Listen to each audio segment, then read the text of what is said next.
Hello, welcome back to my channel. J'espère que tout le monde va bien. Pour ma part, ça va avec un minimum de voix vitale, mais apparemment ça me donne un côté crooner, donc Barry White n'a qu'à bien se tenir. J'espère que vous avez passé un bon week-end, une belle semaine et des belles vacances de l'Halloween et de la Toussaint. Dans la vidéo d'aujourd'hui, sous ce temps absolument maussade, c'est pour ça que j'ai sorti les petits doudous tout pilou pilou pour vous parler d'un sujet qui est pas très joyeux, hein, on va pas se mentir. Sur TikTok, j'avais fait à l'époque une vidéo sur le film Kirikou et la sorcière, donc le premier, hein, je sais qu'il y en a eu 3. Parce qu'il aborde ce sujet de façon très subliminale. Alors, pour ceux qui ne me suivent pas sur TikTok, vous ne le savez peut-être pas, mais sur ce réseau social, j'aime bien faire des vidéos sur les histoires cachées de certains contes, les histoires cachées de certaines histoires, les messages subliminaux, etc. etc. Et j'en avais parlé donc sur un format beaucoup plus court, mais là je vais le faire de façon plus longue sur la vidéo YouTube. Donc il y en a pour tout le monde, ok? Si vous aimez les formats courts, vous allez sur TikTok, vous aimez les formats longs, vous restez ici. Après vous pouvez me suivre sur les deux, c'est gratuit, même sur les 3, et Instagram aussi. Je voulais parler aujourd'hui d'un sujet qui n'est pas joyeux du tout, comme je l'ai dit au début, c'est le viol.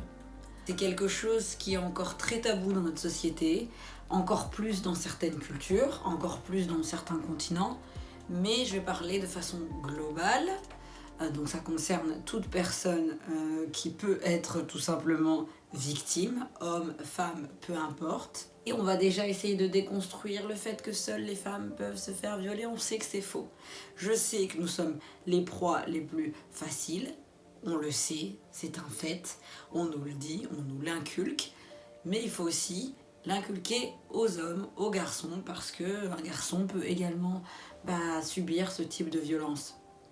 Et du coup, je voulais illustrer tous ces propos par un film qui m'a énormément bouleversée, énormément touchée et énormément bercée dans mon enfance, Kirikou et la sorcière. Vous allez me dire, mais quel est donc ce lien? Attendez, j'y arrive.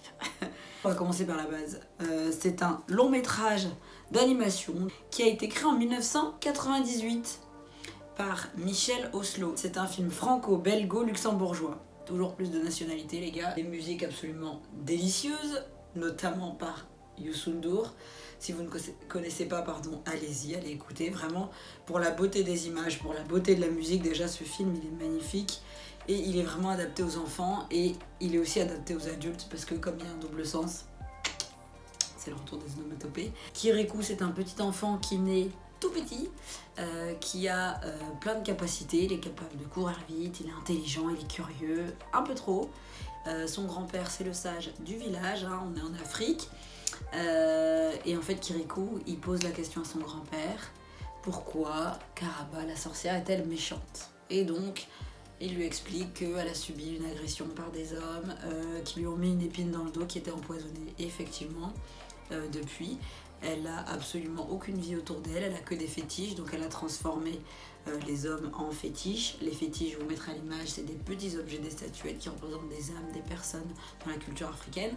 Et donc, elle vit qu'avec ça. Il y a un grand fétiche en haut de sa case qui regarde tout ce qu'elle fait. Et elle est tout le temps postichée devant chez elle. Elle a les yeux rouges, elle est aigrie. Enfin voilà, elle représente vraiment la tristesse, la colère. Et Kirikou arrive à la libérer en lui enlevant l'épine qui est coincée dans son dos avec ses dents. Je vous fais un très gros résumé du tome 1. Voilà, vous inquiétez pas, vous pouvez mettre vos enfants devant. Non. Mais le sens qui est hyper intéressant, c'est que représente cette agression pour Karaba? Et en fait, on se rend compte que ça représente une agression sexuelle, ça représente un viol. Karaba, en fait, elle a subi un viol en Réunion. Un groupe d'hommes qui viennent de force dans les villages pour piller, dépouiller, prendre les femmes, enfin voilà, tout ce que vous avez peut-être déjà entendu, ça en fait partie. Ça concerne également des femmes en Europe où ce type de problématique que je viens de citer, ça concerne donc les femmes qui peuvent être en Afrique subsaharienne, comme au Maghreb, comme actuellement avec la situation des talibans, ça se passe pour certaines femmes. Enfin, vous savez comment ça se passe dans les pays en guerre, mais c'est également des hommes des femmes qui décident de se mettre en réunion. Là on parle plus des femmes, effectivement, comme j'ai dit en début, des hommes aussi sont violés, mais là c'est surtout sur les femmes, cette thématique, en tout cas par rapport à ce film, le parallèle. Vous allez retrouver des viols en réunion, des agressions sexuelles en plein jour, dans le métro, dans le train. Enfin, vous en avez déjà entendu malheureusement, parce que ça ne s'arrête toujours pas, et ça ne devrait pas, parce qu'à l'heure actuelle, selon les derniers chiffres, 3 viols se passent par heure en France. C'est énorme. Je ne sais pas si vous vous rendez compte, c'est énorme. Il y a 24 heures dans une journée. Donc faites le calcul. C'est aberrant. Et en fait, ce qu'on peut comprendre par là, c'est que elle a subi ce que je viens de citer, et donc tous les petits symboles, les images, les représentations qu'on voit de façon enfantine dans le film, ça représente tout ce chemin de parcours de la personne qui a subi cette agression absolument immonde. Par exemple, le fait qu'elle subit cet acte, on le voit dans le film, les femmes du village rejettent Karaba.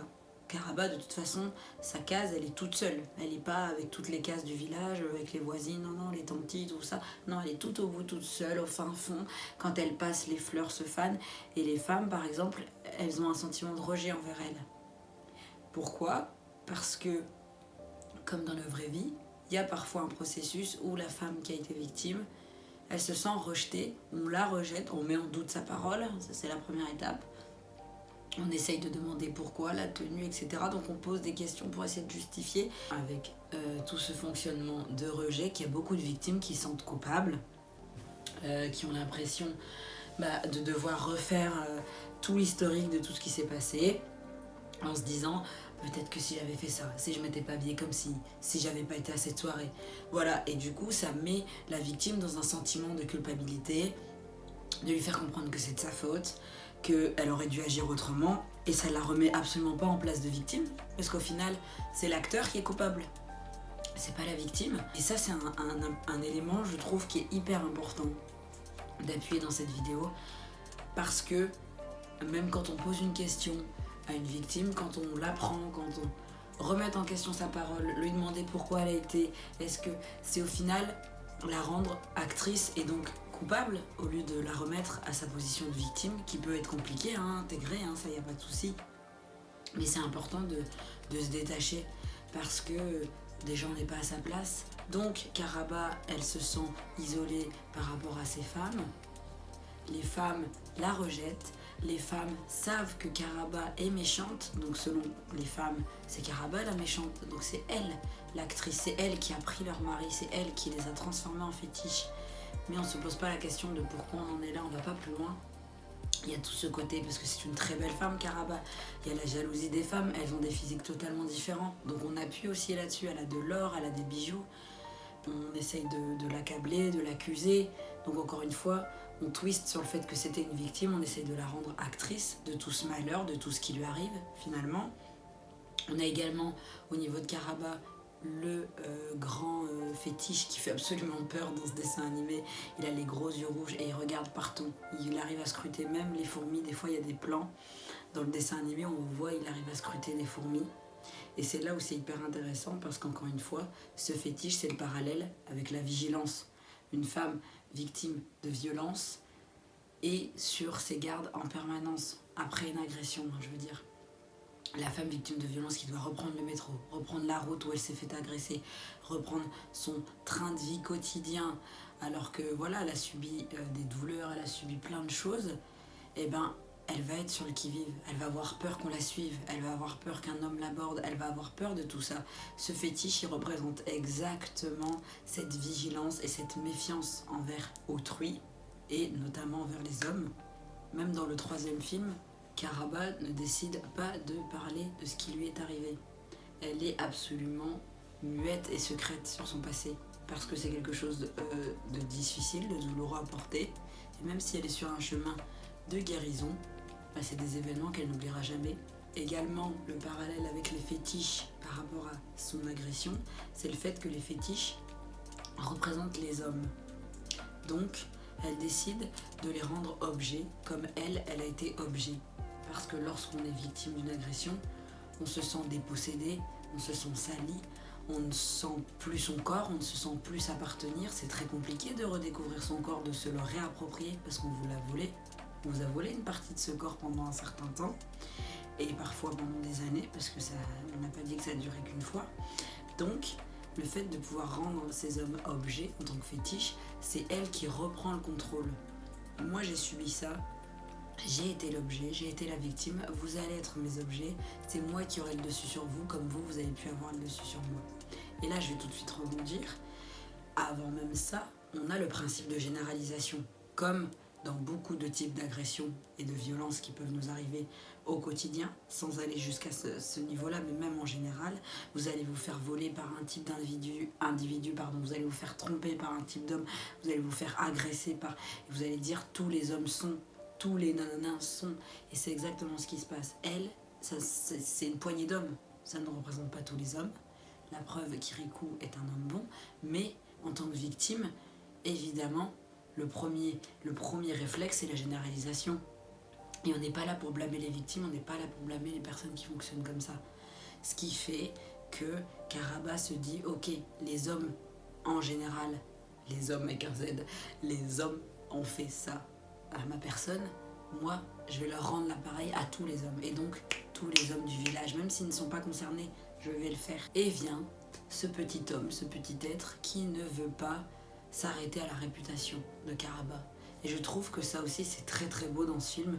Le fait que, malgré ce qu'elle ait vécu, c'est encore possible de croire à un autre homme, c'est encore possible de croire que la guérison peut arriver, c'est encore possible de croire en un avenir meilleur, et Kirikou, il va lui apporter cet avenir meilleur. Il va braver tous les interdits pour aller jusqu'à chez elle, braver le fétiche, se déguiser, se dérober et arracher dans son dos l'épine avec ses dents, et elle se libère. Et on le voit à son visage, elle n'est plus tirée, elle n'est plus aigrie, les fleurs renaissent autour d'elle, et Kirikou grandit parce qu'il devient un homme automatiquement, parce qu'il a fait quelque chose de grand finalement, dans tous les sens du terme. Et c'est vraiment également un parallèle avec le fait de reprendre confiance en quelqu'un, la personne qui va pouvoir redonner ce soutien aux personnes victimes. Ça va être un conjoint, ça va être une nouvelle personne, ça va être un frère, ça va être n'importe qui, hein, même une amie, c'est pas forcément un homme. Mais en tout cas là, c'est symbolisé par un homme pour expliquer que tous les hommes ne sont pas comme ça. Et je trouve que c'est aussi une belle manière d'aborder tout ce chemin vers la guérison. On n'a pas dit de pardonner, on n'a pas dit que le chemin allait être court, on n'a pas dit que ça allait être facile, parce que même avec les mains, personne n'a réussi, et puis l'approcher, c'est impossible, mais il a réussi. Et le jeu, pour le coup, en vaut la chandelle. On peut surmonter, entre guillemets, ce traumatisme si on est entouré, si on est bien accompagné. Et je trouve que pour terminer et boucler le film, et pour boucler la thématique, c'est hyper intéressant de parler de ça, de parler de cet après, comment on se reconstruit avec des professionnels, que ça soit l'écoute au niveau des psychologues, des éducateurs, des infirmières, des médecins, que ça soit au niveau de la famille, que ça soit au niveau peut-être d'une nouvelle vie sentimentale, au niveau des amis, au niveau peut-être d'adopter un animal. Enfin, il y a plein de choses, du sport, il y a plein de choses dans un travail, il y a plein de choses qui peuvent vous accompagner et vous aider. Je dis vous parce que peut-être qu'il y a des personnes qui sont concernées et qui n'osent pas parler, que ce soit des jeunes, des femmes de mon âge, des femmes plus âgées. N'ayez pas honte de ce qui s'est passé. En aucun cas vous êtes responsable de ce qui s'est passé. En aucun cas la victime ne doit se remettre en question. Jamais, mais jamais, peu importe la situation, peu importe ce qu'on a essayé de vous faire comprendre, vous faire dire, vous n'êtes absolument pas responsable. Et ça, j'y tiens, mais j'y tiens. Et essayez d'en parler à quelqu'un de confiance, parce que c'est important de ne pas traverser ça tout seul ou toute seule, de pouvoir aller porter plainte, parce que c'est important. Pas qu'une main courante, de porter plainte. Et si on ne veut pas, et ben vous allez dans un autre commissariat, c'est pas grave. Il faut vraiment le faire parce que c'est des crimes, tout simplement. Je vais vous remettre le cadre légal à l'écran. Je vais vous mettre les articles, hein, toutes ces choses-là. Mais c'est hyper important parce que ça arrive encore beaucoup trop souvent aujourd'hui. Et il faut sensibiliser. Il faut sensibiliser les hommes, il faut sensibiliser les femmes, il faut sensibiliser tout le monde face à cette question. Il faut être vigilant. il faut ne pas hésiter si vous voyez quelqu'un. Alors je ne vous dis pas de sauter dans le tas, dans la mêlée, hein, bien sûr, parce qu'il ne faut pas vous mettre en danger non plus, mais d'alerter, de filmer, de prévenir, parce que les preuves sont très importantes. Encore aujourd'hui, quand une personne vient pour aller porter plainte, on remet très souvent sa parole en doute. Comme je vous l'ai dit au début, on va vous demander mais, comment elle était habillée, etc., pour essayer de décrédibiliser. Et ça, il faut vraiment être armé pour ça. C'est déjà pas évident de digérer ce qui s'est passé, de pouvoir avoir les armes pour aller en parler et d'après entamer une thérapie, d'entamer une guérison, un chemin. Donc vraiment, ne soyez pas seul dans toute cette démarche. Mais c'est important et je pense qu'aussi, peut-être que si vous avez été victime ou vous connaissez quelqu'un qui a été victime, soit avec elle, soit lui proposer de voir ce film. Je pense que ça peut être une belle manière d'en parler et de sensibiliser aussi pour des familles, par exemple, vos enfants à cette question, des ados, enfin peu importe l'âge. Je pense qu'il n'y a pas d'âge pour regarder ce film, qui est absolument magnifique, je le répète. En tout cas, j'espère que cette vidéo vous a intéressé. N'hésitez pas en commentaire à me proposer d'autres idées, de me proposer des réflexions que vous auriez eues par rapport à ce film. Est-ce que vous aviez remarqué ces choses-là? Est-ce que vous êtes d'accord, pas d'accord? Je vais aussi vous remarquer tous les numéros importants concernant les personnes victimes d'agression, les liens importants. Si vous voulez soutenir, donner, alerter, n'hésitez vraiment pas, c'est important. Chaque vie compte et il ne faut pas penser que parce que vous n'êtes pas quelqu'un d'important, d'influent, qui a de l'argent, quelqu'un qui a des muscles, toute personne, tout acte peut sauver, peut aider. Ne sous-estimez jamais ça. Là, je suis à fond. Je peux pas plus donner d'énergie et de voix, mais c'est pas grave. Pour la thématique, en même temps, je pense que c'était important d'être un petit peu plus posé parce que, voilà, il y a des sujets qui sont un petit peu plus légers, il y a des sujets qui sont beaucoup plus importants et c'est normal de pouvoir le faire dans ce cadre-là. Je voulais aussi en profiter pour vous dire que je pense passer aux vidéos le dimanche parce que c'est compliqué avec le boulot la semaine. Ceux qui ne le savent pas, je ne fais pas ça de toute ma vie, hein, évidemment. Je ne fais pas que ça de ma vie, c'est pas possible. J'en vivrai pas, très clairement. C'est un plaisir, une passion sur le côté, donc il faut absolument que je concilie ça avec mon travail toute la semaine, donc c'est vrai que le samedi c'est trop compliqué. Et puis c'est le seul jour off où il y a d'autres choses aussi que je peux faire, donc c'est compliqué d'être tous les samedis juste sur mon montage. J'ai une vie sociale, j'en ai besoin aussi. Donc on va passer au dimanche, ça me paraît plus intéressant. Et puis vous pouvez être tranquille dans le canapé, dans le bain, dans partout, chiller et mettre ça, faire des cookies de Noël. Oui, parce qu'on arrive dans la période, ok, on peut le dire, on y arrive. En tout cas, prenez soin de vous, prenez soin des autres. Je vous fais plein de gros bisous à distance, Covid friendly. Et je vous dis à dimanche prochain.